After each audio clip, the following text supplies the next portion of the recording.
Hej og velkommen til den her beskrivelse af, hvordan I får skoleapps på den nye iPad. Først åbner I Safari og skriver heroppe i toppen enroll, enroll.mosyle.com. I kan også bare bruge linket under videoen, som fører direkte hertil. Og I kommer så til den her side. Her skal I taste en kode fra Mosyle, som I kan få udleveret af skolens IT-vejledere.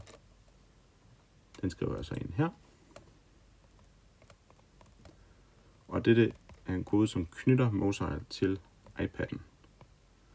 Så den er unik for hver iPad. Og jeg trykker enroll. Herefter hentes en profil, som I kan finde under indstillinger, altså tandhjulet, hvor der står profil hentet. Men først ser jeg lige tillad og profil hentet. Kig under indstillinger. Jeg går ned i tandhjulet, eller skriver indstillinger her.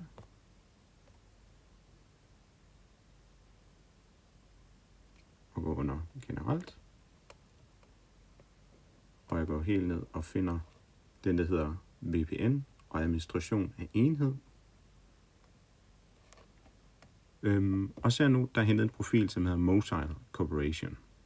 Hvis der er en Mosyle-profil i forvejen, for eksempel hvis det her er en genopsætning af iPad, skal den gamle slettes før, at man kan installere en ny profil. Men jeg klikker på den, og så trykker jeg op i højre hjørne installer. Jeg skriver min kode til iPad'en, og jeg trykker installer igen, og trykker godkend, og venter jeg til den er færdig, og trykker OK. Ja, så efter I har godkendt og tastet den almindelige kode, så burde de apps, som er tilknyttet klassen, de burde begynde at blive hentet ned. Og det kan godt gå et øjeblik før, at der popper sådan en frem, hvor man skal trykke installere eller administrere for hver app. Og det er altså for hver app, at den her kommer op.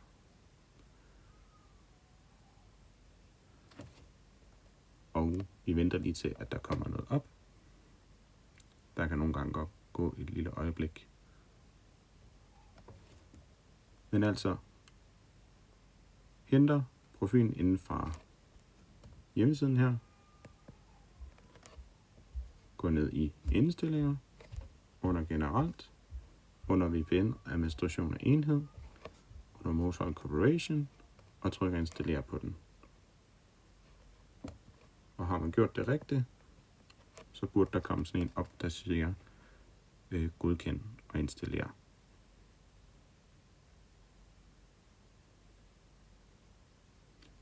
Og nogle gange går der kort tid, og nogle gange går der længere tid. Der kom den. Her står der så app-installering, Mosyle School for App Store, og det trykker vi selvfølgelig ja til at trykke installere. Og det er altså hovedappen Mosyle School, så det er vigtigt, at man ikke sletter den.